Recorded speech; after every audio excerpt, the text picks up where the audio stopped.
ہم آپ سے ٹپس چاہتے ہیں۔ ہم چاہتے ہیں کہ کوئی ایسا طریقہ نکل آئے کہ ہمارا کام جلدی سے اور بآسانی ہو جائے میم۔ آئی نو یہ کام محنت طلب ہے، لیکن کامیابی کے لیے کوئی شارٹ کٹ نہیں ہوتا بیٹا۔ پروجیکٹ کے لیے میں آپ کو ایکسٹرا کلاسز اور ایکسٹرا ہیلپ دینے کو تیار ہوں، لیکن محنت تو آپ کو خود ہی کرنی ہوگی بیٹا۔ آج میں آپ کو ایک بوڑھے باپ بیٹے کا واقعہ سناتی ہوں۔ کسی گاؤں میں ایک بوڑھا آدمی رہتا تھا۔ اس کا ایک نوجوان بیٹا تھا۔ ایک دن باپ نے بیٹے سے کہا کہ ہمارا آٹا اور چاول ختم ہونے والے ہیں، تم شہر جاؤ اور وہاں سے چاول اور گندم خرید لاؤ۔ بیٹے نے کہا ٹھیک ہے، میں کل چلا جاؤں گا۔ اگلے دن صبح سویرے ہی بیٹا شہر کے لیے روانہ ہو گیا، لیکن تھوڑی دیر بعد بیٹا واپس آ گیا۔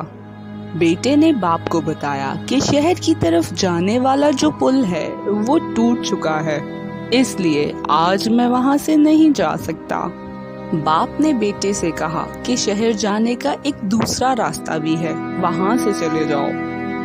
تو بیٹے نے جواب دیا کہ دوسرا راستہ بہت لمبا اور مشکل ہے، ادھر سے جانے میں بہت وقت لگتا ہے اور تھکاوٹ بھی ہو جاتی ہے۔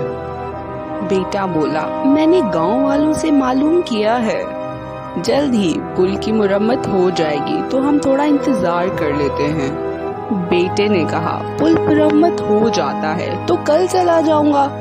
باپ نے بیٹے کی بات سنی اور خاموش ہو گیا۔ کچھ دن گزر گئے۔ باپ نے ایک بار پھر بیٹے کو چاولوں اور گندم کا یاد کروایا۔ بیٹا بولا ٹھیک ہے بابا، میں آج ہی شہر جاتا ہوں، امید ہے اب تو پل مرمت ہو گیا ہوگا۔ لیکن اس بار بھی بیٹا پھر واپس آ گیا، کیونکہ پل ابھی بھی مرمت نہیں ہوا تھا۔ بیٹے نے کہا بابا راستہ اب بھی بند ہے، میرے خیال میں چند ہی دنوں کا کام رہ گیا ہے، جیسے ہی کام مکمل ہوگا میں چلا جاؤں گا۔ بوڑھے باپ نے ایک دفعہ چاول اور آٹے کے برتنوں کی طرف دیکھا، دونوں ہی چیزیں تقریباً ختم ہونے والی تھیں۔ ایسے ہی کافی ٹائم گزر گیا، پل کی ریپیئرنگ کا ایسٹیمیٹڈ ٹائم بھی گزر چکا تھا۔ ایک صبح باپ اٹھا اور دیکھا کہ آٹا اور چاول دونوں ختم ہو چکے ہیں، اور ساتھ ہی یہ شور پھیل گیا کہ گاؤں کے ساتھ والا پل پانی کے بہاؤ سے بہہ گیا اور پانی کافی گاؤں کے اندر بھی آ چکا تھا۔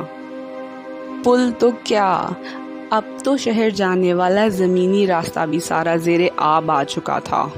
یہ سن کر بیٹا تو اپنا سر پکڑ کر بیٹھ گیا۔ وہ خود کو دل ہی دل میں کوس رہا تھا کہ اس نے اپنے باپ کی نصیحت پر عمل کیوں نہیں کیا۔ وہ لمبے راستے سے شہر چلا جاتا تو آج اسے اور اس کے باپ کو بھوکا نہ رہنا پڑتا۔ بھلے وہ راستہ مشکل اور لمبا تھا، اس پر چل کے تھوڑی محنت ہی زیادہ کرنی پڑتی، لیکن بالآخر وہ اناج تو لے آتا۔ اب اس آفت، اس پریشانی میں اناج کا بندوبست کہاں سے کرے؟ محنت سے کترا کر شارٹ کٹ کے انتظار میں جو راستہ کھلا تھا اسے بھی بند کر دیا خود پر۔ دیکھو بیٹا، عام زندگی میں ہم بھی یہی چاہتے ہیں کہ مشکل اٹھائے بغیر ہی ہم منزل تک پہنچ جائیں، اور کبھی کبھی ہم یہ سوچتے ہیں کہ قسمت اچھی ہوئی تو یہ کام ہو جائے گا۔